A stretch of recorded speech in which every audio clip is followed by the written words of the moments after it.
This is what happens when people tell you to have patience and you don't want to listen.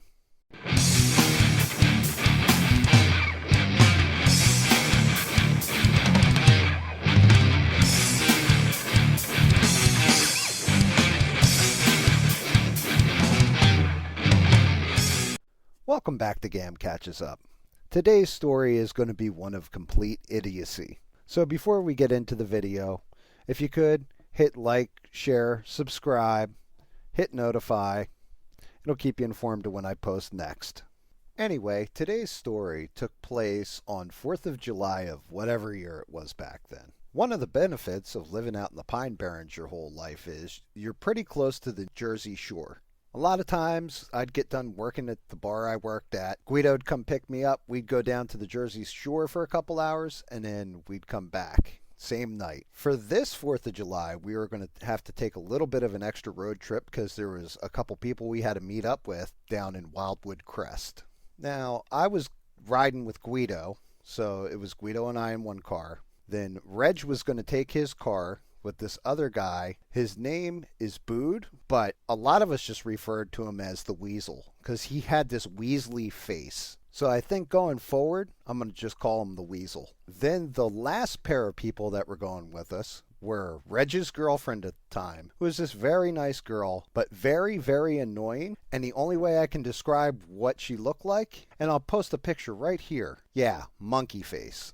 And with monkey face was a guy named Carl. Carl is his actual name. And I'm actually going to do one of those things that I probably won't do for anybody else and post an actual picture of them. Carl, I'm going to have to do an entire video on because I don't know if he's alive or if he's dead at this point. I don't know what happened to him, and when I tell his story, you'll understand why. But the main thing to know about Carl is he's an ex-carny. Monkeyface used to go to a nearby town's carnival every time they would come around once a year, and she would work there. That's where she had met Carl, and she had rented him a room in her parents' house. Carl was much older than the rest of us. I think the oldest ones there were Reg and Guido, and they were 21, and Carl was 29 at this point, I believe. And on top of having rotted out teeth, the big thing with Carl was that he always told us about how he was indestructible and immortal and all this kind of crazy, silly, goofy stuff. But we tolerated it because he was also a big source of humor. We'd always make fun of him and tease him and everything else. Just to prove how much pain he could take, he would do dumb stuff. Like he would pick up a kitchen steak knife and cut a straight line on his arm and say, "See that? It's blood. But you know what? I don't feel it. I don't feel any pain. You didn't see me flinch when I did that. That's because I'm indestructible. I'm immortal." And then he would lick the blood. Just weird stuff like this. And I know what you're thinking. Probably the same thing we were thinking at the time. If you're bleeding, then how are you indestructible?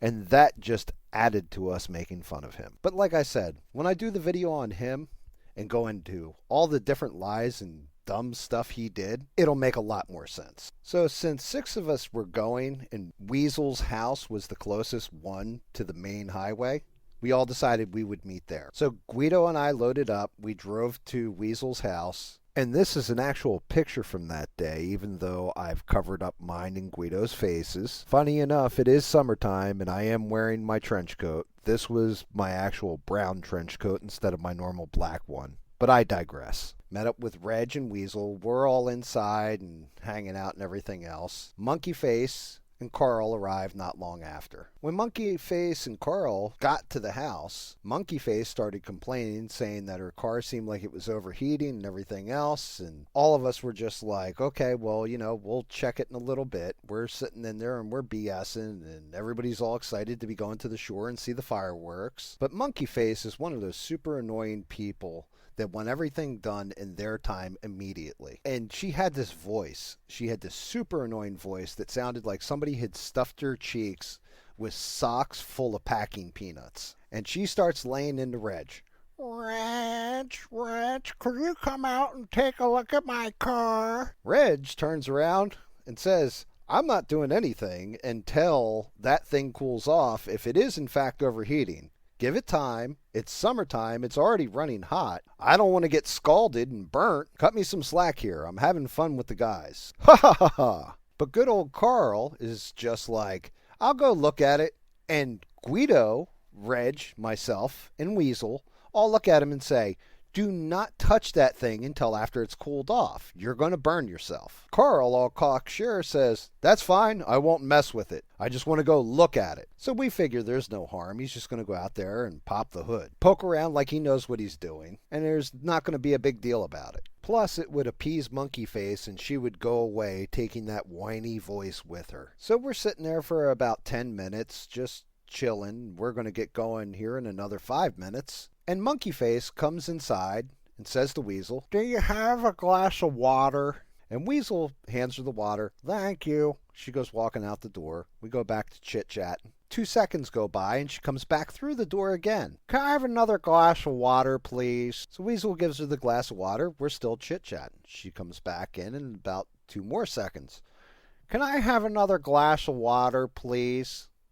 Now we stop chit-chatting and we're just kind of all looking at each other. And we're like, what's going on? And she's not answering us. She just heads straight out the door. So we follow her. There by the front bumper of her POS model Buick sits Carl on his ass, holding his face, rubbing his eyes. Now luckily, Carl normally doesn't wear his glasses, but for whatever reason, he wore them today. And we see Monkey Face take the glass of water, and throw it in his face. And we're like, what's going on? The hood on her Buick's up, and we can see there's a huge amount of steam just coming out of her engine. Carl's just rubbing this water in his eyes, and it's running down the side of him.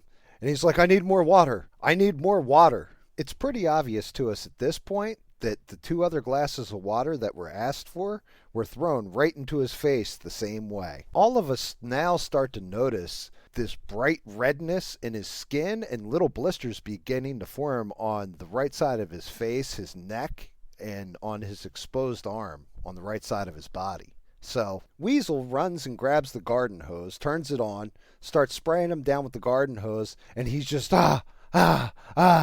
and he's rubbing the right side of his body and rubbing his face. So now we demand, what is going on? Monkey Face then tells us, well, Carl said he knows a lot about car engines. So when he popped the hood, he said, I don't think there's any water in your radiator. So he opened the radiator.